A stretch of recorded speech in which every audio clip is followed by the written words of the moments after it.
MILFs, have you ever lost weight and not really known how it all works? Maybe you tried keto, or you did some medication, you did some PT, and you got a result, but one, you couldn't keep it, and two, you didn't know how it really got down in the first place. In this video, I'm going to do a complete walkthrough of how it all works. So stay tuned to the end, because I'm going to show you exactly what to look out for, how to maximize results, and essentially how to bulletproof your own fat loss in your own journey. So let's tuck right in. So we're going to break down the various approaches on how some people lose weight. So we're going to do keto, we're going to do medication, we are going to do shakes, and exercise. All riveting stuff, but useful for you to know if you're trying to lose weight. So let's go with keto. Most of my mums come to me when it comes to coaching. They're like, look, I've tried keto, it didn't work. Some swear by it. I think it's and I'm going to talk to you why. The reason why keto works, it's two parts. The way keto works is similar to having multiple jobs. Let me explain. So I want you to imagine you've got 3 jobs. We're going to call this J1, J2, and J3. And they all pay you $666. Now, this is known as fats, proteins, and carbs. These are your macros. Job 1, job 2, job 3. Essentially, when you hop on keto, you cut out J3. So all your carbs, back off. And now instead of money, I want you to imagine this as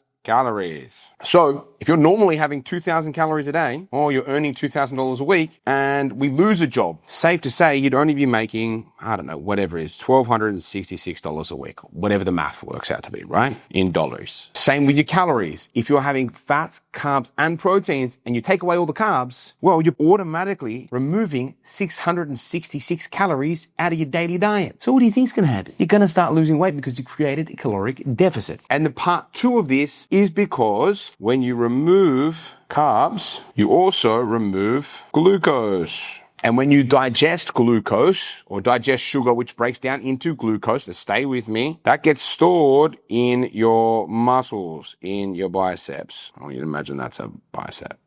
It's a pretty bicep, but it's a bicep nonetheless, okay? Now that's your bicep there. Now imagine you've got 20 grams of carbs, aka broken down into glucose, here. In order for it to be stored in your bicep, this 20 grams needs to be molecularly paired with about 60 grams of H2O, of water. Because for every gram of carbohydrate, your body needs 3 grams of H2O for it to be stored in your body to be used at a later date. So you have carbs ready to go inside your system. And so then when you remove all these carbs, essentially all your glucose, and you remove all these, you are going to drop scale weight fast, because you're not just dropping glucose and burning energy, you're going to lose H2O as well. And that's why you'll see such a significant drop in the first couple of weeks. Now, how it doesn't work, you say, look, I tried keto, it does all for me, Adriano. So nice. So let's say you normally have 2,000 calories, and it's normally split up into 3s: carbs, proteins, fats. And because you remove the carbs, well, your body's like, dude, give me something. I'm going to die here. It's going to start pulling and adding extra fats and extra protein without you knowing, because you don't know how to diet. Because if you did know how to diet, you wouldn't be having keto. It's just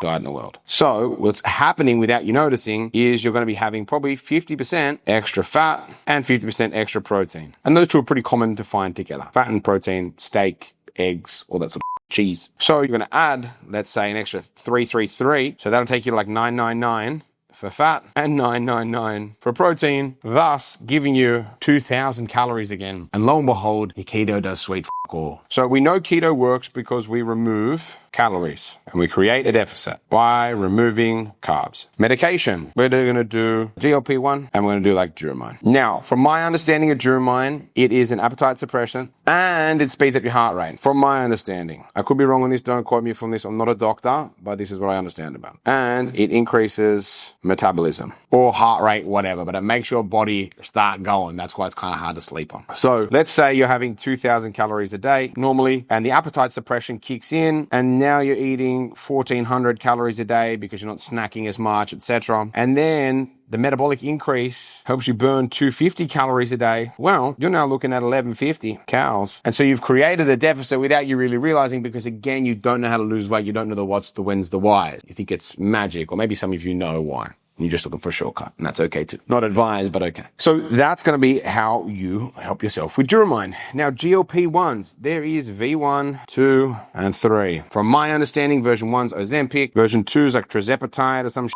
called, and version 3 is called retatrutide. Very, very popular weight loss drug because it works on 3 different receptor antagonists, I believe. Don't quote me on the science. It's not something I'm too well versed in. But essentially what it does help with Ozempic just helps with appetite suppression. And they think insulin resistance as well. Like insulin, you're increasing your body's response to insulin better. Whether that be upregulating the receptors, meaning the insulin that you do make gets received better by the body and processed better by the body. So therefore, the carbohydrates and things that you ingest, fats, proteins, get shuttled off to the right places fast enough and everything gets used effectively. V2, I believe they're kind of much in muchness. And then V3, it works on 3 receptors. Now, one of them's like insulin, one of them's like appetite suppression, and one of them's like something else. It's really not that important. I'm not here to promote these guys. But what's going on is it suppresses the out of your appetite. So essentially, if you're having 2,000 calories a day, it's going to bottom out your appetite. And so you cannot feel hungry and be on 1,000 calories a day, thus creating a 1,000 calorie a day deficit, which will help you lose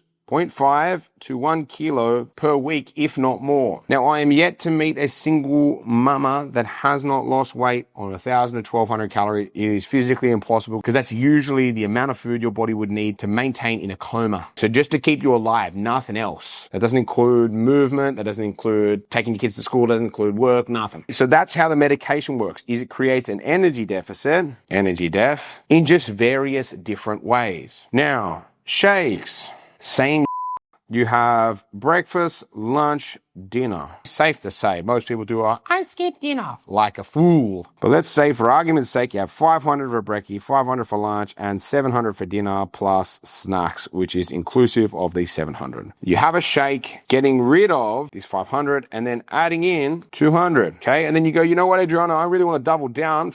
This. I want to go hard. I want to really crash diet. I'm going to remove my normal 500 calorie lunch, maybe more, and add a 200 calorie shake. And so instead of what would have been 5 plus 7, which would be 1,700, you have now taken it to 2 plus 2 plus 7, which equals 1,100 calories, thus creating a 500 to 1,000 calories a day deficit, which will then in turn help you lose this much weight. Not only that, if you are removing carbohydrates by just adding a protein shake in there, you can expect the same rate of fat loss similar to keto because you removed all the carbs. So you're getting this weird 2-pronged approach where you're cutting out of your calories and then cutting out your carbs as well. That's why shakes are kind of effective short-term, long-term, terrible idea. I don't care what you say. Now let's go exercise. How do we do it with exercise? Well, let's say, Sharon, you're a 2,000 calorie a day gal, and that's being nice. Chances are if you're overweight, you're probably eating 2,500 to 3,000 a day. I'm not here to argue. I'm just here to tell you the truth. And let's say you play volleyball, whatever, netball. And that is a 400 calorie and 400 calorie. And then because of that, you might go on an extra run a week that you don't really track. It's like 20 to 30 minutes, maybe. Or you're more active on other days because you feel more energized and you've got more capacity to move. So then what happens is this exercise and this one is like 200. Let's say you've created like 1,000 calorie deficit. Now, let's say for argument's sake, you know you're in season, you know you're going to be playing a sport that's physically demanding, and you know you're going to have to be light on your feet. So what are some of the behaviors that you're going to need to exhibit food-wise when you get home from training that are going to support you getting better at this sport? Because chances are you're not playing it to lose. That's right. You're going to want to eat healthier. What happens when you eat healthier? More whole foods. You typically eat lower calorie. Don't need a rocket scientist to understand that. So because you eat lower calorie, you're creating this invisible deficit that you don't really pay attention to, but exists in real life. So you're creating a 3,000 a week deficit, which is akin to half a kg of fat loss. Now, let's say you're a mum and you go, you know what, I'm going to go gung-ho. I'm going to X that by 6. I'm going to do dumb like CrossFit off the rip with no training and expect my 40-year-old frail body that has had no resistance training experience to keep up with physical demands of jumping, jiving, and lifting resistance repetitively for an hour. And I might burn 500 calories per session, and that is being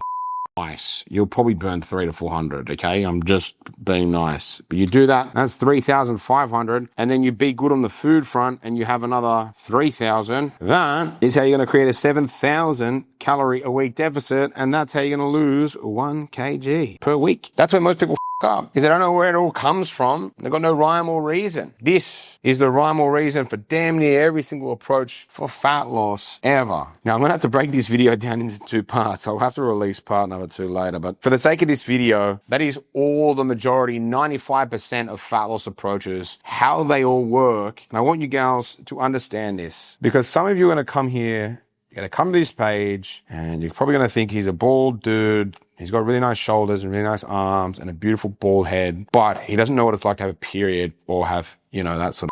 Well, I've coached over 1,500 people with periods and babies, and there is no difference in results for people who have hormone issues, PCOS, endo, peri, meno. You can look up the science. Your metabolism does not change whatsoever. The only thing that changes is your habits. Like, I'll tell you for free, if I had PCOS or painful periods, like once already bleeding period, plus the hormonal changes when I have a period, I'm not going to be cruising around wanting to eat lettuce, dude. I wouldn't want to do that. I'd be like, I feel like and if I didn't have any food control and I was already fat, I'd go, it, I'm on my period, whatever, I'm just going to eat my chocolate and have fun with it. And so you downplay your bad habits and you pretend your good habits are even better than what they are. But if you're fat and you're struggling with weight, you're not as good as you think you are. Your food's worse than it is. I can guarantee it. It's not a maybe. I'm not telling you this for fun. I don't like to be the bearer of bad news, but it's the God's honest truth. Your habits are worse than you think, and you think you're doing better than you think. Because, these are largely psychological problems. Sure, they're physical, but the thing that changes is your psychology. Your lack of ability to deal with these things and keep to the same program. I get it. I understand why you do it and why you'd want to go, this and get some hot chips from a bag and not track them, or have an extra block of chocolate or an extra chocolate bar and not track it, or eat some Nutella out of the jar and not track it and go, oh, it wasn't that much. And you forget about it the next day, you don't track it, it's 300 calories worth of Nutella. I get it, but that's the truth. Because gals, I've been doing this for longer than any of you ever will, and I've worked with more people than most coaches will ever work with in their entire lifetime in the last 10 years. I'll tell you that for free. It's the God's honest truth. I know it's not fun to hear, but all diets work from a calorie deficit. It's just how you create it relies on human psychology. That is typically, in 99.9% of cases, the only variable. You. That's why coaching exists. That's why I've got a job and a successful, thriving business helping mamas lose weight, because I understand human psychology really well. And also, as you can see, the various breaking down of numbers. Mamas, hope you found this one useful. Hope it was really helpful. I enjoyed making it, to be honest. I'm going to be making more like this. This is great. Wish my video editor luck, because he's got this camera to worry about, this one to worry about, and this one to worry about. Click the subscribe button down below if you want to see more videos like this, and press the notification bell so you get updated with these amazing videos, because I'll be making more and more and more. These are great. And click the link in the description if you want to know more about coaching, how it all works, and how I can help you lose 8+ kilos guaranteed and keep it off. See you in the next one.